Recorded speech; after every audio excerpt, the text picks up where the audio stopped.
Continuamos con la conferencia magistral titulada Pobreza multidimensional en el mundo, a cargo de la experta Sabina Alquire, directora de Oxford Poverty y Human Development Initiative.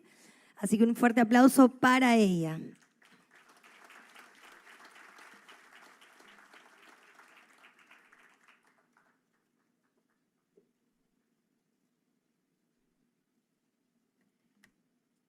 Señores ministros y ministras, viceministros, viceministras, autoridades de este gobierno y otros de la comunidad internacional, de diferentes instituciones, amigos y amigas.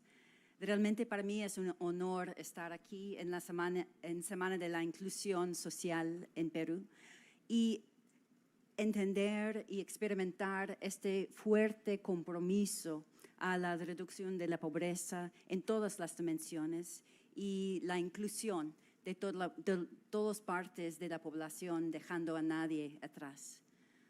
Yo voy a introducir un poco sobre qué es la medición de la pobreza multidimensional a nivel global y también cómo se pueden utilizar estas métricas para política pública a nivel nacional hasta a nivel local. Nosotros esta mañana ya hemos oído mucho de diferentes números, pero podemos ver un conjunto de algunos de ellos y cómo podemos usar este conjunto. Entonces, quisiera empezar con las protagonistas, los expertos en la pobreza multidimensional, que son la gente que experimentan y pueden articular en sus vidas esta experiencia de despertar en la mañana y tener diferentes privaciones y carencias tocando a la misma vez. Y realmente empezamos en la medición de la pobreza en entender, escuchar, analizar su experiencia y tratar de pensar de dónde estamos, nuestras competencias, nuestras capacidades, nuestro rol profesional, qué podemos hacer para estar más juntos con ellos. Y hay muchos estudios desde muchos años en diferentes partes, incluso en Perú, con la comunidad académica sobre estos asuntos. Nosotros, por ejemplo, trabajamos con el trabajo de Amartya Sen, Premio Nobel en Economía, que reconoce que puede haber un cierto acoplamiento de desventajas entre las diferentes fuentes de privación. Y esto puede ser una consideración de importancia crítica para comprender la pobreza y elaborar políticas públicas para abordarlo. Entonces, esto es nuestro punto de empezar. También dijo Angus Deaton, otro premio Nobel en Economía, que es fácil pensar que la salida de la pobreza tiene que ver con el dinero. Pero la historia del bienestar humano, de lo que hace que la vida valga la pena ser vivida, no se beneficia sin se mira solo una parte de lo que es importante. Necesitamos ver todas las partes, o por lo menos la mayoría de ellos. Entonces, empezamos en medir, pero esto es no donde vamos a cerrar, pero es un punto de partida nada más. Y con esto quiero introducirles a un hombre que realmente fue un consejero a nuestro centro de investigación y también una persona muy comprometida a estos asuntos de pobreza y inequidad para más que 50 años, Sir Tony Atkinson. Y su libro final de su vida llamó La medición de la pobreza a través del mundo. Y él reconoció que en la gente que estudia la pobreza, incluyendo la pobreza multidimensional, nuestra meta no es medir la pobreza, no es analizarlo y tener planes en conferencias así. Nuestra meta es reducirlo. Y para tener éxito en esta meta, hay una cosa muy necesaria, es que cualquier métrica que sea, deben ser vinculados con diferentes usos y acciones políticas. Entonces,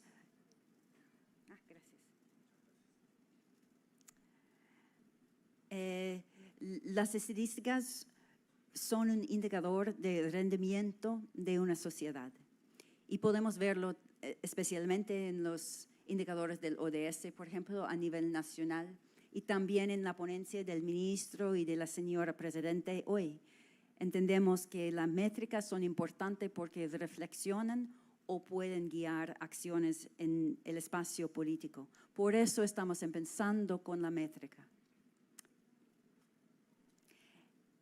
Entonces, ¿qué es un IPM o índice de pobreza multidimensional? Es algo que incluye la metodología de conteo que empezó en 1971 en Chile con la declaración Cocoyoc y a través de América Latina en los años 70 empezaron. Y está basado fundamentalmente en la distribución conjunto de las privaciones a nivel del hogar o de la persona. Las privaciones conjunto que experimenta ella o él. Y lo que hace es identificar como pobre personas que experimentan una masa crítica de privaciones al mismo tiempo. Y hay diferentes estadísticas, pero lo más familiar es la tasa de cuenta, el porcentaje de la población que son pobres en un sentido multidimensional. Y esto se puede comparar a algo en cuanto a la pobreza monetaria. Pero también hay otras cifras de importancia y uno más importante es la intensidad. Es el conjunto de privaciones que sufre la persona misma a la misma vez. Es peor si tienes 9 carencias a la misma vez que si tienes 3 o 4. Y con estos dos números podemos crear el IPM, que solamente es el producto de estos dos números de tasa de recuenta y incidencia. Pero aquí no paramos, porque lo importante del IPM a un nivel es este número. ¿Por qué? Viene un periodista o viene tu hijita y quiere saber si está aumentando o mejorando la situación de pobreza en Perú. Si le doy 20 cifras, este periodista va a estar muy cansada, ¿verdad? No me va a gustar. Si puedo dar una cifra, si la pobreza multidimensional subió, mejoró. Entonces, esto da mucha información. Pero para política pública necesitamos también una plataforma de información que es coherente y que incluye todas las indicadores que son parte de un IPM. Entonces, con esto vamos a introducir el uso del IPM, que es un número, pero se puede desagregar y descomponer en muchas diferentes maneras para captar la información que necesitamos actuar. Con esto doblo a un ejemplo. Hay una persona, se llama Deepa. En este caso, ella vive en Bangladesh. Y vamos a usar la estructura del IPM global, que no es la propuesta que va a presentar el MIDES para Perú, pero es para introducirles a la pobreza multidimensional a nivel global. Y ella tiene privaciones en nutrición, pero no en mortalidad infantil, no en años de escolaridad, y los niños están asistiendo a la escuela. Pero tiene privaciones en combustibles de cocinar, en saneamiento, en agua potable, en vivienda y en activos. Entonces, esto es su perfil de privaciones. Ustedes entienden, ella tiene estas privaciones a la misma vez. Entonces, podemos añadirlos y darle una calculación del porcentaje de indicadores ponderados que ella experimenta. Y ella tiene una masa crítica En este ejemplo, si ella es carente en por lo menos un tercer parte de las indicadoras ponderados, ella es pobre. Y si DIPA tiene el estado de pobreza según el IPM global. Entonces podemos usar esa información para Bangladesh, su país, o para la isla en que ella vive. Podemos experimentar en los jóvenes, en los adultos mayores, en la gente indígena, diferentes grupos poblacionales, personas con disabilidades. Y también podemos ver la composición de pobreza de cada grupo. Y esto va a cambiar. En áreas rurales hay más énfasis tal vez en educación, en lo rural, tal vez en la salud. Entonces hay diferentes prioridades dependiendo en el perfil de privaciones que tengan las personas pobres en cada lugar. Esto que voy a elaborar un poco más usando datos que lanzamos la semana pasada, el 17 de octubre, en el Día Internacional de la Erradicación de la Pobreza, pone pobreza a nivel global. Pero antes de ir ahí, quiero mencionar que esto no es la estructura firme de un IPM, porque contextos son muy diferentes y el IPM no coloca todos los indicadores importantes, no incluye trabajo, no incluye seguridad física, no incluye el medio ambiente de la gente pobre. IPMs nacionales no se pueden comparar entre países porque están hechos para cada contexto, según las aspiraciones de las comunidades pobres, según las prioridades de los gobiernos en sus planes nacionales y en los ODS o sus adaptación de los ODS a nivel nacional. Entonces, los IPMs son estadísticas oficiales permanentes de los países. Son hermanas a la estadística de pobreza monetaria. Necesitamos los dos porque pueden complementar uno al otro.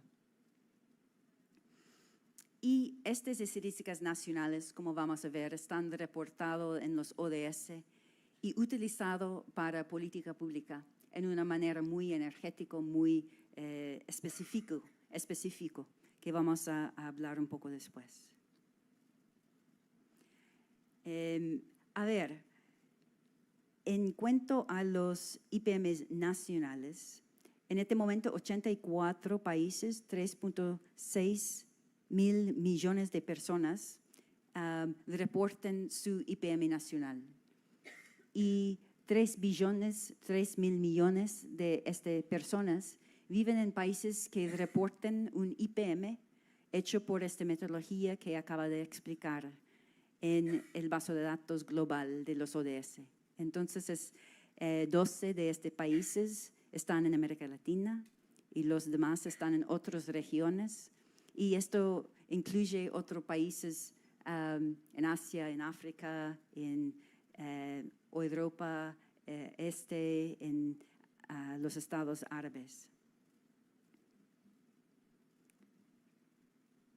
Solamente para darles un ejemplo, ellos quieren medir, quieren cortar por la mitad la IPM nacional dentro de 15 años. Y por ejemplo, en Paraguay, en Vietnam, en Bután, han sucedido tener este tipo de éxito o tener reducciones muy fuertes. Por ejemplo, en Vietnam, la incidencia de su IPM nacional bajó de 18.1% a 4.4% dentro de 8 años. Entonces se pueden visibilizar, como vamos a ver un poco después, el éxito de los esfuerzos de la gente que están aquí presentes, realmente en una manera muy particular, indicador por indicador, grupo poblacional por región del país.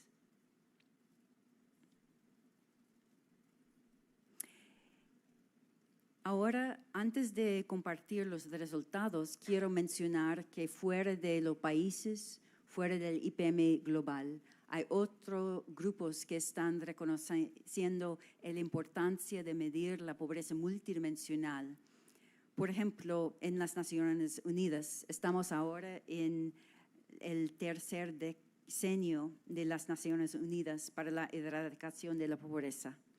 Y la cifra muy importante en este decenio es de la pobreza monetaria y pobreza multidimensional. Y los dos están importantes para reconocer éxito en este decenio.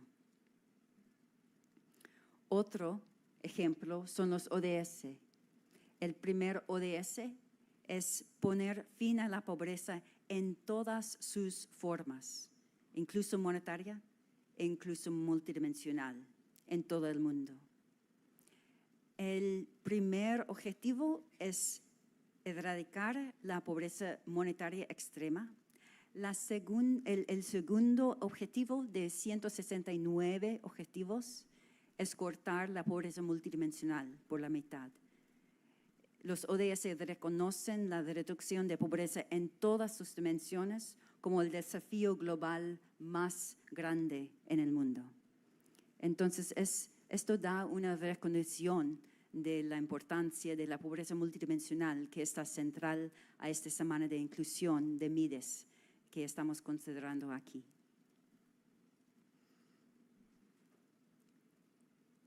También el Banco Mundial, inicialmente en 2010, fue muy crítico del IPM global y de los IPMs nacionales, pero esto ha cambiado. En 2017 lanzó un informe del monitoreo de la pobreza a través del mundo, con una comisión internacional de diferentes expertos en la pobreza. Y esto recomendó que el Banco Mundial mismo acepta la metodología y la medición de pobreza multidimensional. Y esto sí ha hecho. El Banco Mundial incluye el IPM global en su libro de indicadores del desarrollo del mundo desde este año. Y incluye apoyando los IPMs nacionales y las políticas públicas que vienen de ellas. También hay un grupo de personas en las ciencias que reportan directamente a la Secretaria General de las Naciones Unidas. Y en 2019, ellos, su primer informe a él, reconoció otra vez el IPM global y los IPMs nacionales como herramientas fundamentalmente útiles en los ODS. ¿Por qué? Porque los IPMs pueden informar políticas integrales que quebren los silos del gobierno, que son más eficientes porque pueden enfrentar diferentes privaciones multisectoriales a la misma vez. Entonces es menos dinero y más impacto.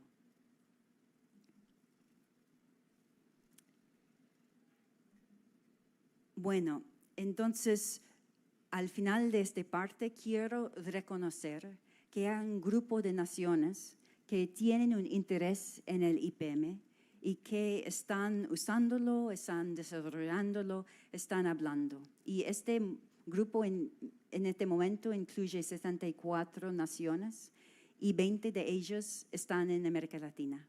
Y esto incluye Perú. Entonces, ellos participan como gobiernos, como instituciones internacionales, el Banco, PNUD, UNICEF, etc. 19 de estas instituciones internacionales. Y hay eventos cada año en la Asamblea General de las Naciones Unidas. Hay eventos anuales en diferentes países del mundo, este año en Uzbekistán. Y también tenemos convocatorios trimestrales, revista bilingüe, eventos de la Comisión de Estadística de las Naciones Unidas.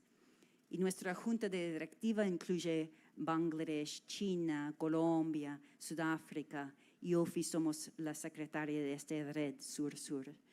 Entonces, hay es un espacio para compartir nuestros desafíos, nuestros éxitos, nuestros fracasos y aprender junto cómo enfrentar la pobreza mejor en nuestros contextos. Un ejemplo de esto es el caso de Colombia. En 2010 lanzamos el IPM global y en 2011 Colombia lanzó su IPM nacional. Y en 8 años, durante la presidencia del Juan Manuel Santos, Premio Nobel de la Paz, redució su IPM por un tercer parte dentro de 8 años. Y el presidente escribió su libro, La batalla contra la pobreza, explicando cómo en el caso de Colombia, él se dio cuenta que no podemos seguir la paz sin enfrentar, confrontar, reducir la pobreza. Y que fueran las etapas muy concretas que tomaron en el caso de Colombia. Tenemos aquí presente también la Ana Elena Chacón de Costa Rica. Durante su tiempo como vicepresidente, ella también tomó fuertes etapas para reducir la pobreza multidimensional en Costa Rica. Y estos dos son embajadores de este Red Sur-Sur. Y ellos hacen mucho énfasis en el liderazgo de todos niveles, no solamente de jefe de Estado, pero los jóvenes en el gobierno. Ustedes también pueden tener influencia, pueden animar otros colegas, pueden imaginar nuevas rutas para reducir la pobreza. Ok, vamos ahora a los resultados brevemente del IPM global y cerramos con usos en política pública. El IPM global este año trata de la pobreza en el contexto de conflicto y usa datos que normalmente están en los DHS y MIX, datos de UNICEF y de USAID del gobierno de Estados Unidos. Y algunos también usan datos de países nacionales. ¿Y qué es nuestra cifra este año? Este año cubrimos 112 países a través del mundo. 6.300 millones de personas viven en estos países. Bastante grande, y estos son países en regiones de desarrollo. 1.100 millones de personas están en una situación de pobreza aguda en este año 2024, según los datos más recientes de cada país.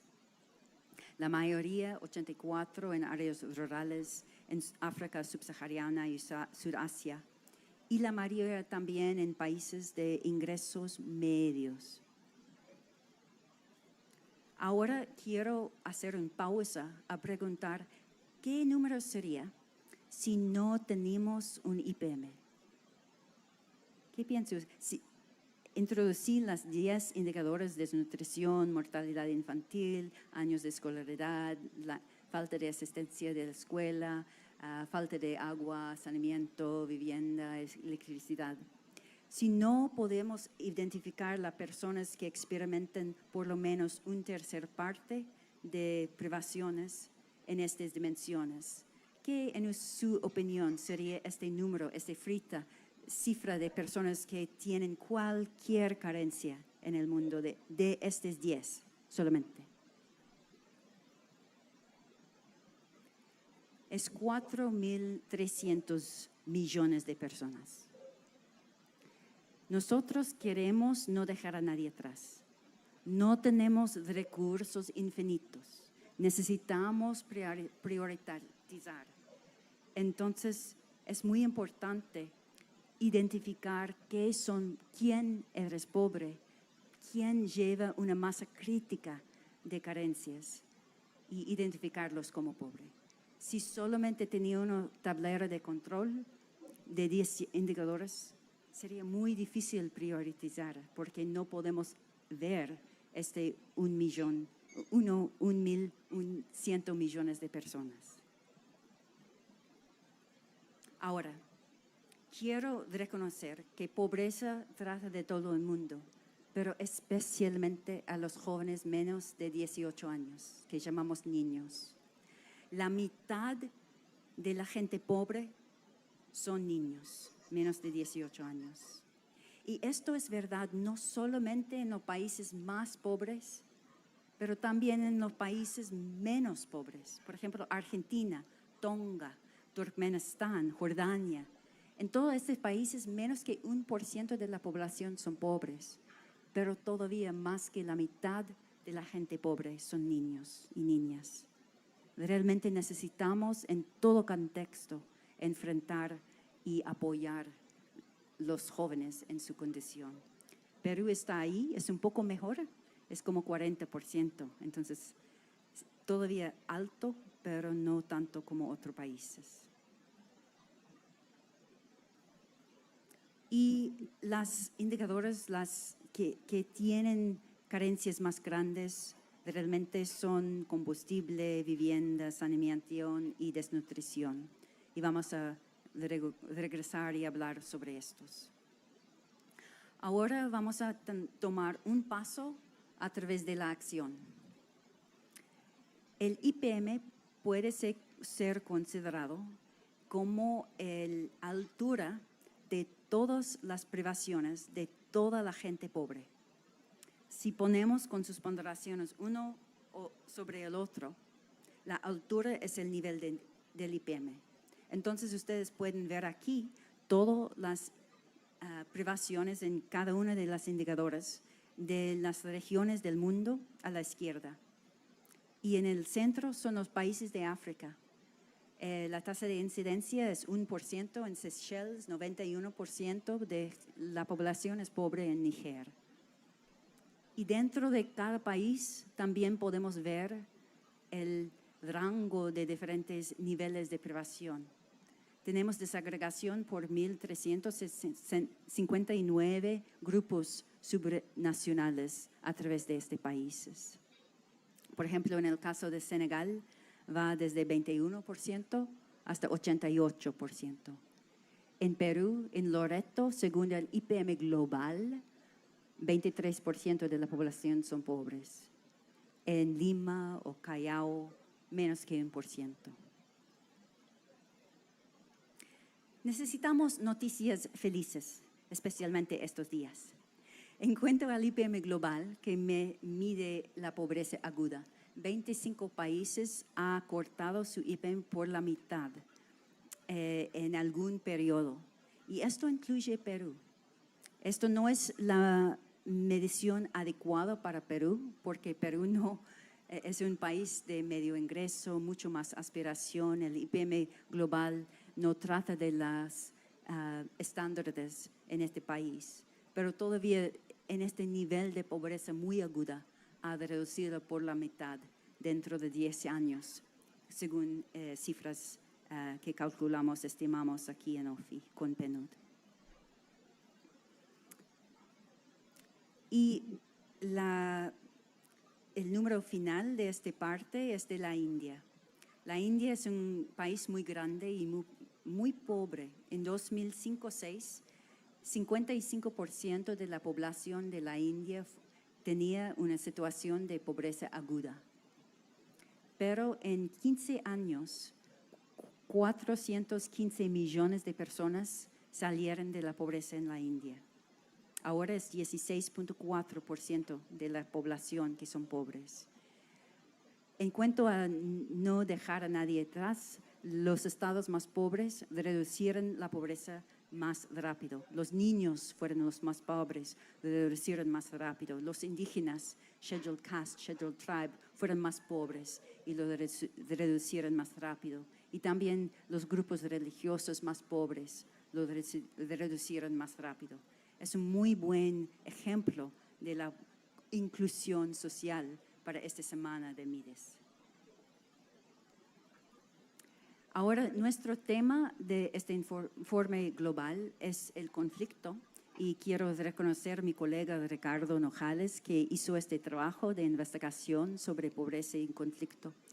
Y lamentablemente a través del mundo contamos con 40% de la gente pobre que viven en una situación de guerra, de fragilidad o de bajos niveles de paz, según los 3 métricas más usados en este contexto de conflicto. Entonces, realmente hay una relación triste entre las dos situaciones. Y no solamente esto, pero en situaciones de guerra, por ejemplo, 3 de cada 10 personas son pobres, 34.8%. En situaciones de no conflicto es 11%. Entonces es 3 veces más alto la pobreza en situaciones de conflicto. Claro, hay un rango de diferentes experiencias, pero el conflicto es un factor importante impulsor de la pobreza. No es el único. Y esto es a través de cada de las indicadores que tratamos. Y también la disminución de la pobreza durante tiempos de conflicto es mucho más lento. Entonces, realmente necesitamos enfrentar la pobreza aguda a través del mundo, pero también usar estos números ahora en contextos nacionales para reducir la altura de la pobreza. Porque si cualquier carencia de cualquier persona pobre se disminúa, la pobreza nacional a un nivel nacional va a disminuir. La altura va a disminuir porque una privación de una persona pobre cayó. Para cerrar, yo quiero compartir experiencias no de nosotros, pero de esta red sur-sur, de cómo usar el IPM como un vínculo con acción, como dijo el Tony Atkinson. Y quiero también referir ustedes a este trabajo de Ana Elena Chacón y el estudio de caso de Costa Rica y también de Colombia. Pero primeramente es un complemento a la pobreza monetaria. Necesitamos los dos. Por ejemplo, en los Estados Unidos, Brian Glassman, que estima el IPM para este país, escribió un artículo llamado El valor añadido de una medición de privación multidimensional en los Estados Unidos, porque ellos podrían identificar 21 millones de personas que no fueran visibles según su pobreza monetaria. Y la señora presidenta mencionaba que su objetivo es visibilizar la gente en pobreza. Y un IPM ayuda con esta tarea. Otro es ver la tendencia. Y ya mencioné el ejemplo de la India, pero podemos ver la reducción. Mencioné Paraguay, Vietnam, Bután.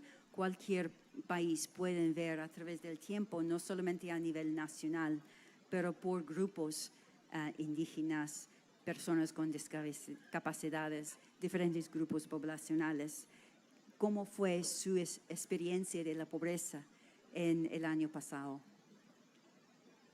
Y para ustedes, en esta Semana de Inclusión Social en Perú, es muy importante porque el IPM puede reconocer su éxito profesional. En el caso de Estados Unidos, ellos reducieron la pobreza monetaria 3 puntos porcentuales entre 2010 y 2019. El IPM de Estados Unidos redució de una manera más rápida, pero especialmente entre 2013 y 2015. ¿Qué pasó? Ahí fue el Affordable Health Care Act, seguro de salud. Y la pobreza monetaria no podría visibilizar este beneficio para la gente pobre. El IPM sí. Si hay mejores viviendas para la población, ¿va a cambiar la pobreza monetaria? No. Pero el IPM sí. Entonces se pueden reconocer logros en una medida nacional oficial permanente. También hay la posibilidad de mejorar la asignación de recursos, especialmente en tiempos cuando son muy estrechas. Y aquí otra vez regreso a Costa Rica. En su lanzamiento, ellos reconocieron que había una discrepancia entre política objetivos en el IPM y los presupuestos de Costa Rica. Entonces había un decreto presidencial y ellos ajustaron el propuesto sin aumentarlo.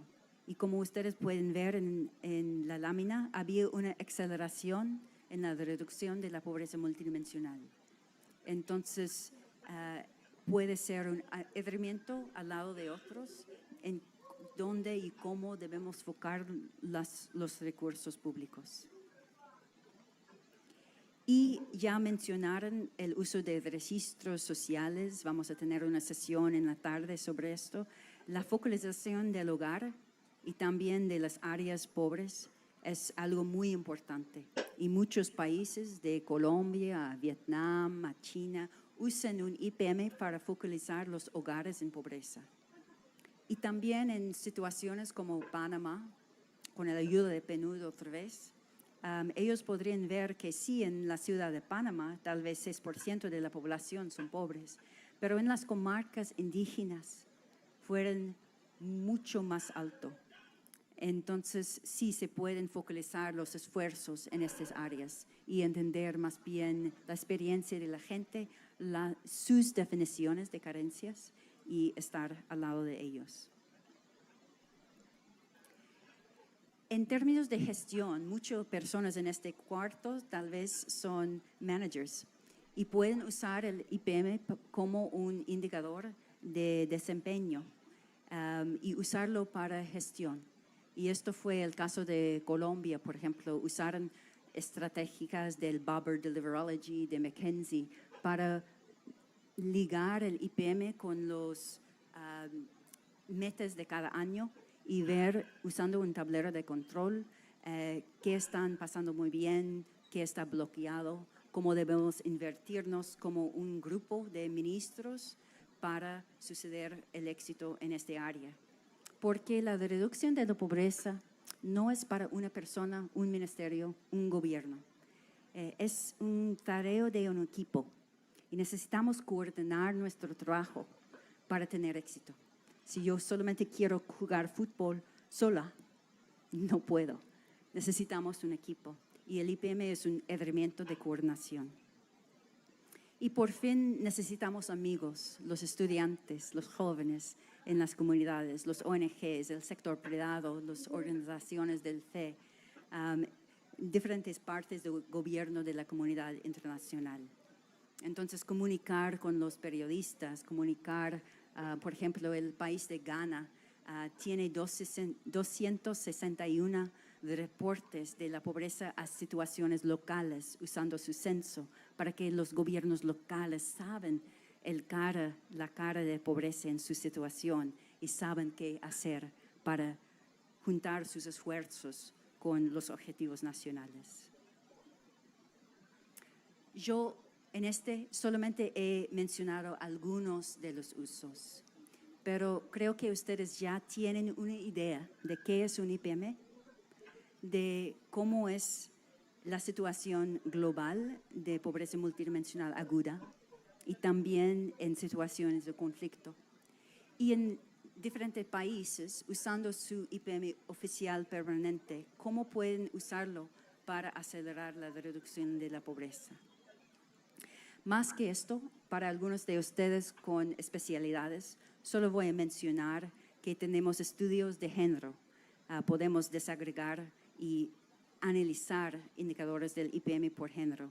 También podemos juntar con datos geoespeciales de carencias de medio ambiente.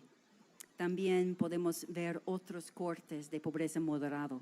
También podemos ver el bienestar y su relación, si incluimos cultura, si incluimos comunidad o gobernabilidad o bienestar psicológico. Podemos ver las relaciones entre los indicadores y sus interacciones y interrelaciones. Y esto es muy importante. Por ejemplo, no sé si ustedes saben, pero según el IPM global, 2/3 partes de la pobreza en Perú, 65.6%, tienen 3 carencias a la misma vez: combustible, vivienda y saneamiento. Y 22% de ellos también tienen un niño que no está asistiendo a la escuela. Es algo muy práctico. Entonces, solamente quiero mencionar que hay muchas técnicas que también otros tal vez interesan. Pero al final del día, el IPM tiene como objetivo no solamente captar o escuchar las personas pobres, pero también juntar con ellos y cambiar esa realidad, ser algo muy práctico, algo que puede reconocer éxito profesional, que puede celebrar esto, que también puede identificar las situaciones de donde estamos bloqueados y pensar, tomar nuestra imaginación para ellos.